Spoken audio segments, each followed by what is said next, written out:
नमस्कार मित्रांनो, आताच्या क्षणाची सर्वात मोठी बातमी समोर येत आहे. चला तर जाणून घेऊया काय आहे आजचा स्पेशल रिपोर्ट. सविस्तर बातमी जाणून घेण्यापूर्वी आपण चॅनलवरती नवीन असाल तर चॅनलला सबस्क्राईब करा आणि बेल आयकॉन प्रेस करायला विसरू नका. राष्ट्रवादी काँग्रेसचे आमदार अमोल मिटकरी यांच्या गाडीवर हल्ला करणाऱ्या जय मालवकर या तरुणांचा आज मृत्यू झाला.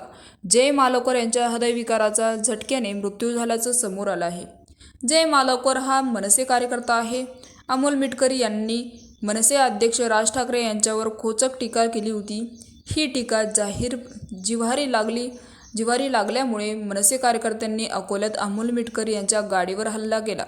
तर जय मालवकरच्या अचानक जाण्याचे मनसे कार्यकर्त्यांमध्ये शोककळा पसरला आहे. तर अमोल मिटकरी अकोल्यातील शासकीय विश्रामगृहात आले होते. याची माहिती मिळताच मनसे कार्यकर्त्यांनी शासकीय विश्रामगृहात धडक दिली. तर मिटकरी थांबलेल्या शासकीय विश्रामगृहाच्या खोलीत शिरण्याचा प्रयत्न मनसे कार्यकर्त्यांनी केला. मात्र मिटकरींच्या समर्थकांनी आणि पोलिसांनी या सर्वांना रोखून ठेवले. तर यानंतर या कार्यकर्त्यांनी अकोल्यातील शासकीय विश्रामगृहातील पार्क करण्यात आलेल्या कारवर सुद्धा त्यांनी हल्ला केला. तर अमोल मिटकरींच्या कारची मनसे कार्यकर्त्यांनी तोडफोड केली. यात मिटकरींच्या कारची नुकसानसुद्धा झाली.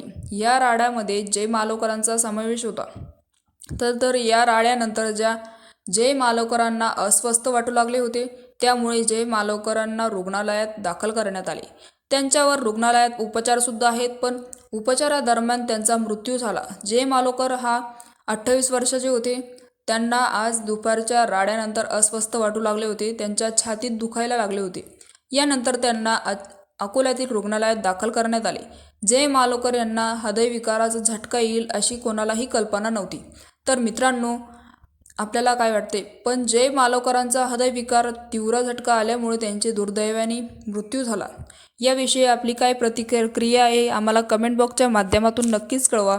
आणि चॅनलला अजूनही सबस्क्राईब केलं नसेल तर चॅनलला सबस्क्राईब करा, बेल आयकॉन प्रेस करा, जेणेकरून असेच नवनवीन व्हिडिओ आणि राजकीय घडामोडी सर्वप्रथम तुम्हाला या चॅनलवरती बघायला मिळतील. तूर्तास धन्यवाद. जय महाराष्ट्र.